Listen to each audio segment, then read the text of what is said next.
What's your name? What's your name?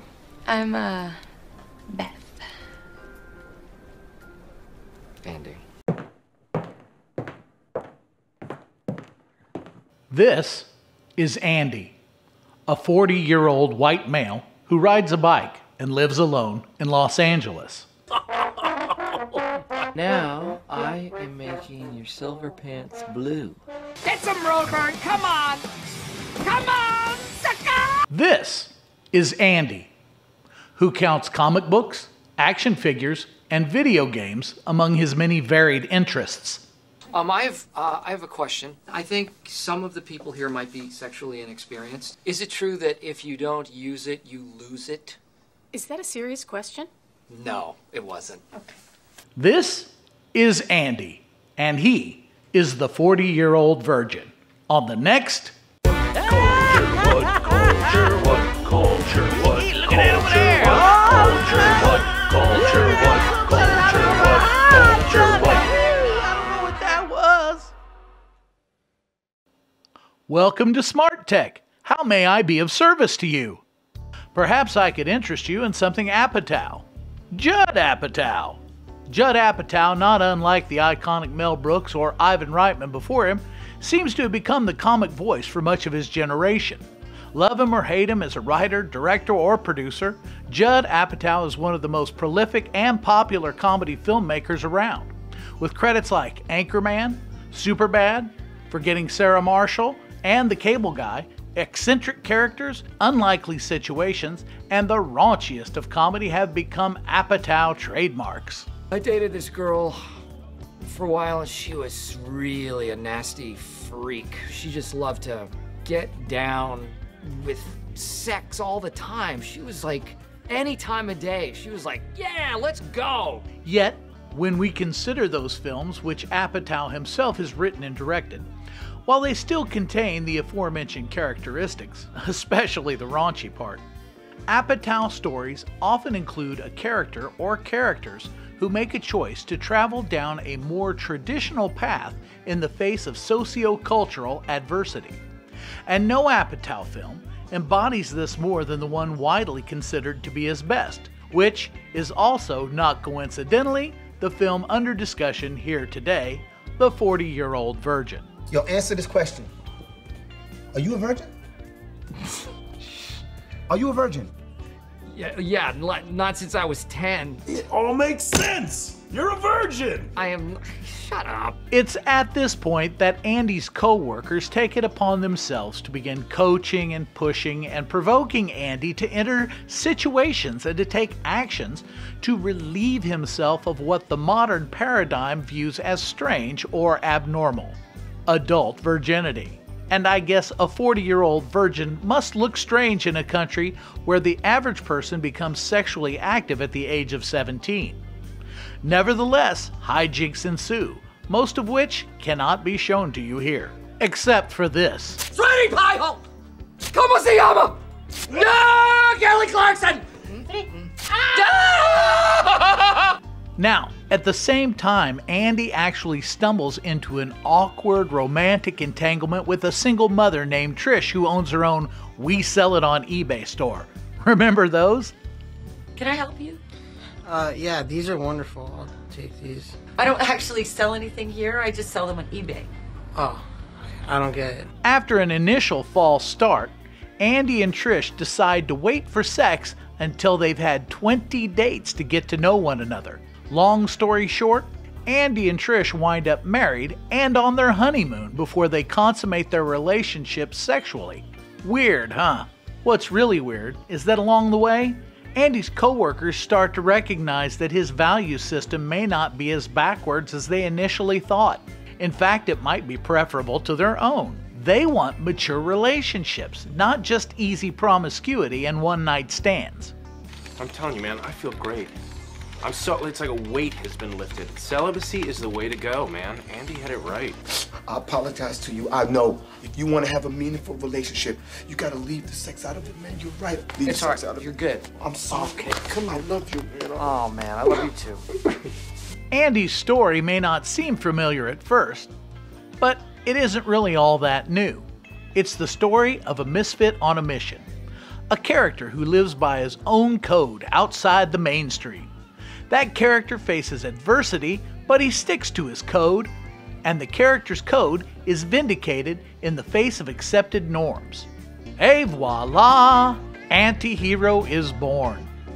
That's an uncharacteristic or non-conventional hero to you and me. Anti-heroes a symbol, and here we go. Anger. I could beat you right here, right now. But I don't want to be better than you, Rick. I don't want to be better than anybody. I want to be who I am. A fat kid who's good at science and fair at football. That's who I am. I can live with it. Why can't you? Because it's not normal. You're not normal. And who is you? Ernest! Well, you're the dirty, scum-sucking pig dog that shot my brother. And I'm the man who's going to destroy you. But I'm just that kind of guy. I bet you. Pee-wee. There's a lot of things about me you don't know anything about, Daddy. Things you wouldn't understand. Things you couldn't understand. Things you shouldn't understand. I don't understand. You don't want to get mixed up with a guy like me. I'm a loner, Daddy. A rebel. Jake and Elwood. First you trade the Cadillac for a microphone. Then you lie to me about the band. Now you're gonna put me right back in the joint. They're not gonna catch us. We're on a mission from God. Anti-heroes all. They are misfits on a mission. And before they filled our screens, they filled our bookshelves. Don Quixote, Cyrano de Bergerac, Walter Mitty. They're all anti-heroes. And yet again, it seems like we've been telling ourselves the same story for ages. In fact, and I know you're probably surprised to hear it, the Bible also relates a similar story. The tale of a good-hearted misfit who gets sent on a mission from God that makes everybody here think he's nuts. But, in the final analysis, well, let's just say he wasn't as crazy as he seemed.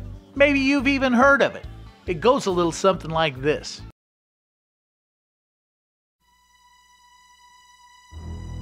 In a world so corrupt with immorality, so hopelessly depraved that the only thing left to do was to flush the whole thing down the drain with a global flood, one man had the vision to build an enormous ship in an empty field and to fill it with animals, then wait.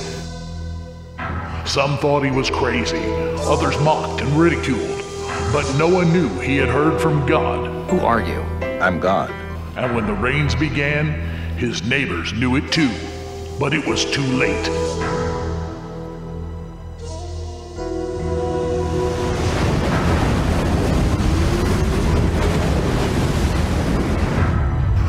Noah, coming soon.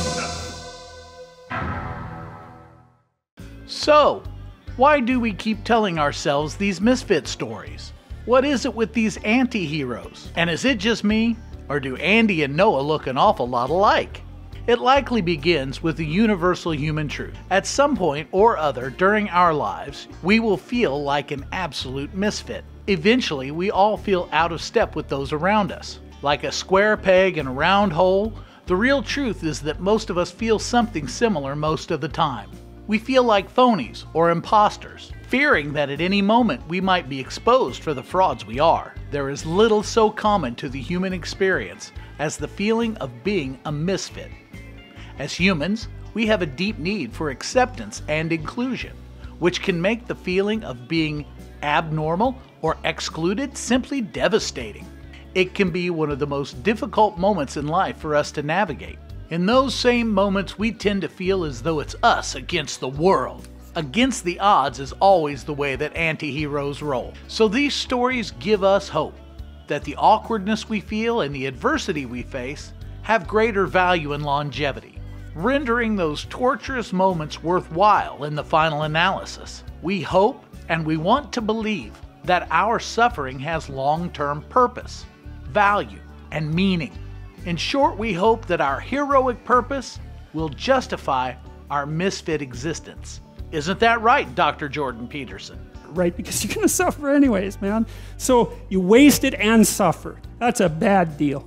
Because maybe if you're going to suffer, you could at least do something noble and glorious and upright and powerful and honorable and admirable and helpful and difficult.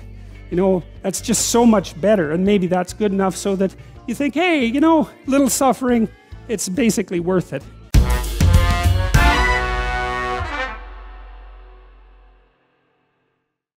Thanks for shopping at Smart Tech today. Now, let us have it. We'd love to hear from you in the comments below. What misfits did we miss? Who are the anti-heroes you like best? What's your favorite Judd Apatow film? Is the role of Dr. Jordan Peterson also being played by Steve Carell? What's your favorite Michael McDonald song? If you don't take this Michael McDonald DVD that you've been playing for 2 years straight off, I'm going to kill everyone in the store and put a bullet in my brain. If I hear Yamo be there one more time, I'm going to Yamo burn this place to the ground. Ruh-roh, Raggy. What?